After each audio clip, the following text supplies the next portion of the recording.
कभी सोचा है कि कुछ कहानियां हमें इतना ज्यादा क्यों डराती हैं? वो कौन सी बात है जो एक कहानी को सिर्फ डरावना नहीं बल्कि एक ऐसा खौफ बना देती है जो दिलो दिमाग में बस जाए? तो आज हम यही करने वाले हैं। हम मॉडर्न इंडियन हॉरर कहानियों को परत दर परत खोल कर देखेंगे और इसी सवाल की तह तक जाएंगे। तो एक मॉडर्न भूत की कहानी को असल में इतना खौफनाक क्या बनाता है?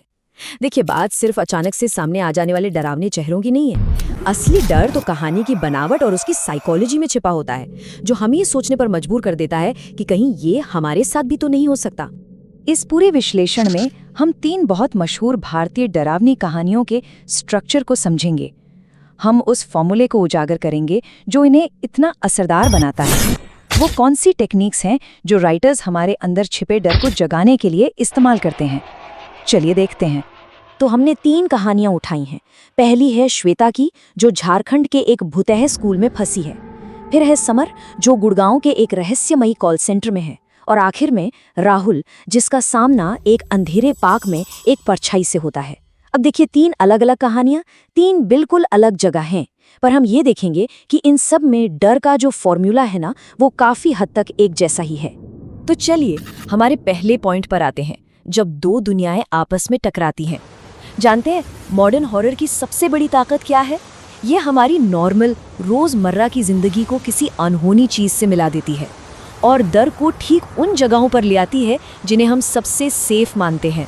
इसका साइकोलॉजिकल असर बहुत गहरा होता है। जरा सोचिए, जब डर किसी के स्कूल, ऑफिस या घर के पास वाले पार्क में घुस आता है तो वो खतरा बहुत ज्यादा पर्सनल और असली लगने लगता है। ऐसा लगता है जैसे अब बचने की कोई जगह ही नहीं बची। और ये कहानियां बिल्कुल यही करती हैं।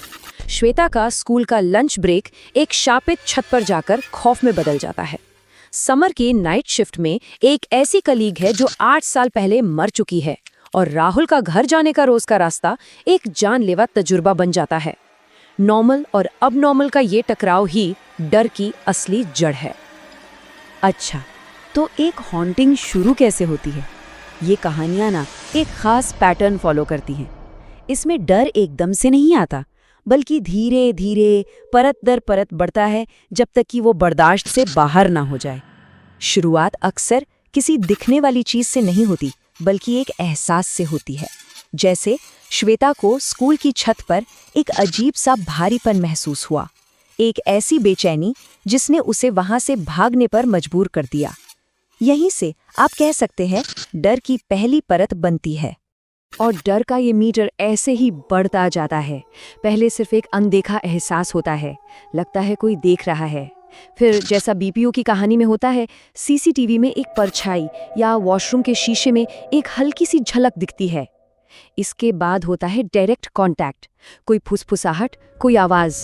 और फिर आता है फाइनल स्टेज, जब वो चीज सीधे सामने आ जाती है। कहानी में एक बहुत बड़ा टर्निंग पॉइंट तब आता है जब वो भूत सिर्फ डराने के लिए नहीं, बल्कि अपने इरादे जाहिर करने के लिए सामने आता है। अब वो सिर्फ एक पैसिव मौजूदगी नहीं है, बल्कि एक एक्टिव खतरा बन जाता है। और ये है वो पल जब पार्क में वो आत्मा राहुल से सीधे बात करती है। ये सिर्फ एक डरावनी आवाज नहीं है, ये एक सीधा खौफनाक सवाल है जो बता रहा है कि अब लुका छिपी का खेल खत्म हो चुका है। लेकिन एक भूत को सिर्फ डरावना नहीं, बल्कि यादगार क्या चीज बनाती है? उसका अतीत। जब एक दुख भरी कहानी सामने आती है ना, तो डर में एक और परत जुड़ जाती है, वो है सहानुभूति की। और डर सिर्फ डर नहीं रहता, एक भारी एहसास बन जाता है। बिल्कुल, जब हमें पता चलता है कि ये डरावनी चीज कभी एक इंसान थी जिसने बहुत दुख झेला, तो डर का पूरा एक्सपीरियंस ही बदल जाता है। हम सिर्फ डरते नहीं हैं, बल्कि कहीं ना कहीं उस पर तरस भी खाते हैं। और यही बात कहानी को हमारे जहन में हमेशा के लिए बैठा देती है। जरा स्कूल वाली कहानी को देखें। श्रुति, एक अकेली चुपचाप रहने वाली लड़की जिसे छत से खून टपकता दिखता है, जो किसी और को नहीं दिखता।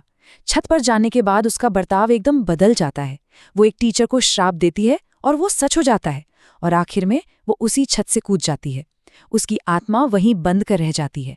ये पूरी कहानी उस जगह के डर को एक वजह देती है। वहीं बीपीओ वाली कहानी में रोज का अतीत एक पहेली है। हमें बस इतना पता है कि उसकी मौत 8 साल पहले हुई थी और वो ऑफिस एक पुराने कब्रिस्तान पर बना है। लेकिन वो असल में कौन थी, उसकी कहानी क्या थी? ये अनकहे सवाल, ये अनसुलझा रहस्य डर को और भी गहरा कर देता है। और राहुल की कहानी में हमें मिलता है क्लासिक बदले की भावना वाला भूत, हमारी लोक कथाओं में चुड़ैल की तरह। ये एक ऐसी आत्मा है जो किसी हिंसक मौत की वजह से उसी जगह से बंध गई है। उसका गुस्सा, उसका दर्द ही उसके होने का कारण है, और यही उसे इतना खतरनाक बनाता है। तो अब हम आते हैं इन कहानियों के सबसे खौफनाक हिस्से पर। ये आइडिया कि हॉन्टिंग किसी जगह से नहीं बल्कि एक इंसान से जुड़ जाती है।